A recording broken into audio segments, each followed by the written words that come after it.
Okay, so first of all, thank you, Matthew, for inviting me. And though long-distance connections are never easy, I'll try to be as straight as possible. So what I'll talk to you about is an effort that we are developing in the context of the JPI ENPADASI. It's the European Nutritional Phenotype Assessment and Data Sharing Initiative. It is called the ONS, the Ontology for Nutritional Studies. Next slide. First of all, a few words about the ENPADASI program.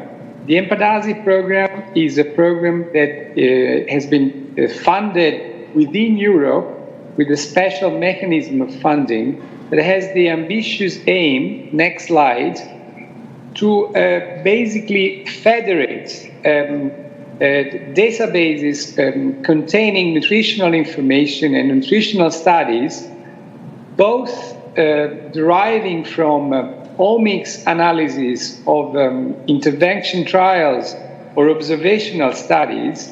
And the idea is not to build a centralized database, but basically to put together the efforts and the national databases that have been built with public money from the European Union from 51 research groups in 9 countries: Belgium, Denmark, Estonia, France, Germany, Ireland, Italy, Spain, and the Netherlands.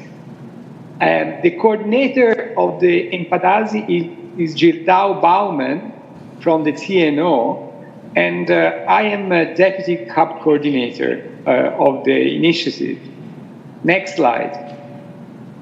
So, our main aim is to integrate existing databases by the creation of procedures for basically querying the different databases and training young researchers on the methods to extract information and upload the information that we'll have to upload to populate the existing databases in the countries in a way to make it automatically searchable. To do this, a major part of the work is defining standards and minimum requirements, mainly using those that have been developed already in the field of nutrition and in the different fields of genomics. So using standard operating procedures for the annotation. Next slide. What is different in JPI ENPADASI is that it deals with results from studies at the European level that basically have dealt on the 3 major factors: nutrient metabolism, mucosal immunity, and energy homeostasis, as mediated also by the gut microbiota. The main focus of ENPADASI is not on dysfunction of the system, but on the homeostasis of the system. So we are interested in self-sustainability of health and how diet can lead to the equilibrium in different combinations of interaction between nutrients, the genotype of the host, and the microorganism.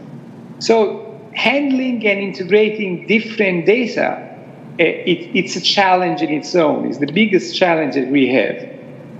Next slide. The other challenge is that we are dealing with, as I said, 51 groups, and this is their distribution on the European map, that are basically trying to set the standards for data sharing. Next slide. And we are trying to integrate, this is a map, this is not the geographic map, but it's the map of the European funded initiative that deal with nutrition and with infrastructure in nutrition. So JPI ENPADASI is interacting mainly within Elixir, with the NUG organization, with the Nutritional Phenotype Database, and with the EU project that use the Nutritional Phenotype Database as central data collection and analysis, like Nutritech, BioClaims, New Age, Food for Me, Qualify, or EuroDishRI. So the amount of data from different origins is data that goes from the description of the diet of the individuals to intervention trials, to blood samples and blood sample markers, metabolomics markers, functional genomics markers, etc. It's really the main challenge. That's why, next slide, JPI ENPADASI has been divided on 5 main work packages that are working on a 2-year scheme, just 2-year scheme, just to basically build the infrastructure. So WP2, work package 2, is actually, next slide, implementing methods and selecting data sets that would serve as a model within the consortia and to be presented at the European level for data integration. In order to resolve conflicts for sharing data, we have selected Data Shield as a methodology to share safely pooled analysis of individual level data without sharing the actual data itself, but sharing different layers of metadata and keeping confidentiality of the information. Next slide. As I said, we are then using Data Shield and other type of technologies to share data without the creation of the centralized database, but basically integrating the different databases that have been built within the consortium. And to do this, we are strongly working with the EBI. Next slide.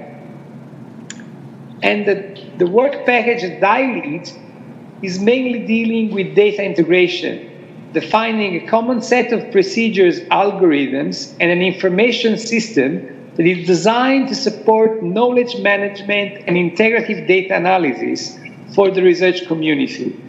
Integration of nutritional studies doesn't mean only integration of omics data. It's not only dealing with nutrigenomics data, but from data that is also more widely present on the World Wide Web as a result of the European Union funded data, but also hopefully as an assessment of the impact that these researchers had on the wider European community. So the main focus will be on data collected and on use cases collected and defined within work package number 2 that should represent, like, a model for integration. One of the major focuses of work package 4 is the definition of ontology and common languages. Next slide. The previous speaker has done the job that I'm not going to repeat of explaining much better what I can do, the importance of an ontology, and to build an ontology as a consensus-based, controlled biomedical vocabulary of terms and relations with associated definitions that are logically formulated to promote automated reasoning. The definition of a common vocabulary requires the definition of a community. So the main thing that we are doing within the ENPADASI is sharing common vocabulary between the nutrition community, making sure that the terms we are using within this network of 51 labs is universal within the 51 labs, and then can be generalized by the integration with the existing ontologies. Next slide. So that's why we've started as a community effort within the JPI and started the building of the ONS, the Ontology for Nutritional Studies. The ontology has to be shareable within the community and outside the community, adhering with the principles indicated by the OBO Foundry. And basically, in this way, it will be easier to release and integrate what we are doing with what you are doing via an integration at the OBO Foundry level. So for this reason, ONS is openly available under Creative Commons CC BY license, and it's It's openly accessible since it's hosted on a GitHub repository. In this way, the process of development, revision, and integration of new terms in ONS is fully traceable and public, stimulating and facilitating the development in a collaborative environment. Next slide. So we are using ONTABI as an approach to avoid to reinvent the wheel and to avoid basically the overlap between the different initiatives. And okay, and we use GitHub as a repository. Yep. Next slide. Next slide, I'm getting lost. So this is a screenshot of the Protégé program that you use as an editor for the ontology, but you know, I think, quite well what I'm talking about. And the way in which you define the term is ONS followed by the underscore of a sequential 7 digits, as this is an agreement with what you've said. Just in the first meeting that we had in Florence a few weeks ago, we defined 68 new terms to be proposed to the community and to be integrated. And the way we make sure to avoid to add redundant terms or terms that basically are already described, we basically use the new term specification and the choose best result method that is basically implemented in ONTABI and ONTFOX to retrieve the annotation. Next slide. Okay, this is what I've just said. Next slide.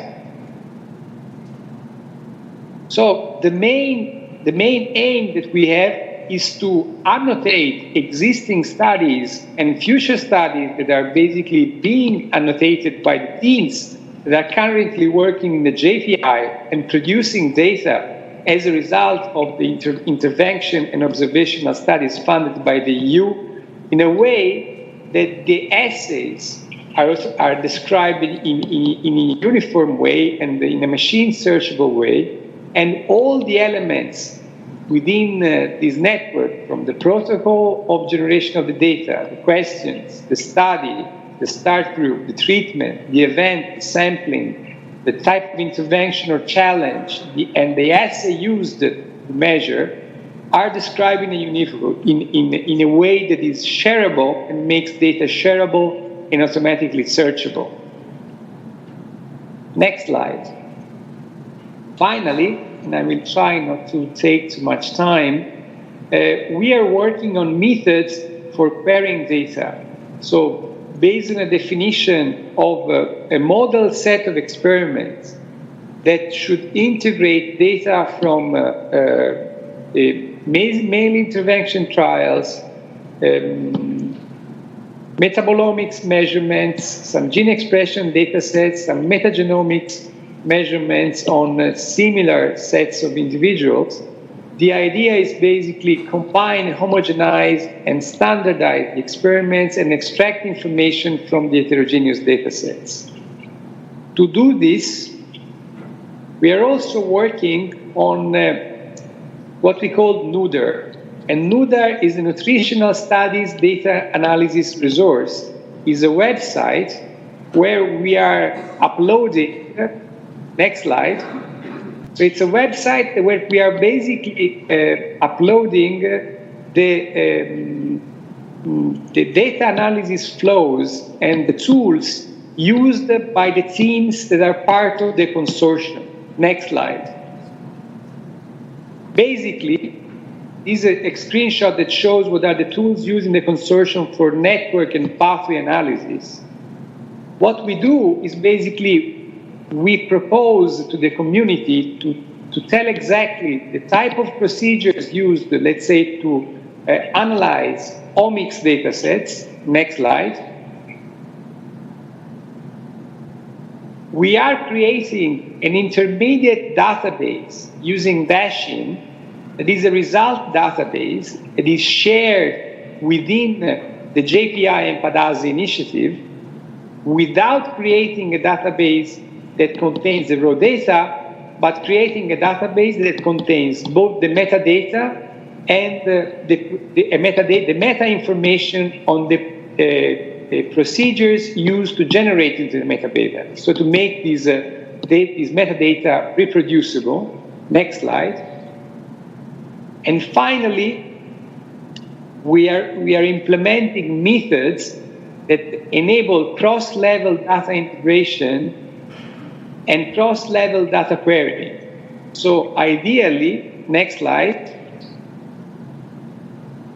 we aim at creating pathway signatures or gene ontology signatures of basically descriptors of every single dataset, and we aim at using topological methods to derive vectors that tell similarity between different experiments and datasets present in the database, finding the best match, both using ontologies, but actually using an interpretation of the raw data as its own. Next slide. Finally, task 4.5, all of this is being carried out in collaboration with the European initiative Elixir, as all the other EU-funded initiatives on reporting guidelines, such as Strobe and Consort. We're actually writing a specific section to integrate in Strobe. And clearly, the procedures that we are developing, in particular for the annotation and for the ontologies, are going to be proposed to the European Food Safety Authority and to the European Union as a sort of a model to be implemented in the annotation of the data that has been produced by public money, to make this data openly searchable and usable by the wider community working on human nutrition. So with this, I think I'm finishing it here, and I hope I've been sort of able to tell you what we are developing. I have a couple of last things that I want to say. The reason why I'm here giving this lecture is basically to say that we are open for collaboration and integration with any other initiative that is ongoing in the US and in Europe on these things. The overarching aim of what we are doing is trying to exploit and make the data produced by the European people, so using the money of the European people for funding public research, returning into better nutrition and better establishment of a homeostatic situation of assessment of what homeostasis is in nutrition cohorts. Thank you so much, and I hope you got my message.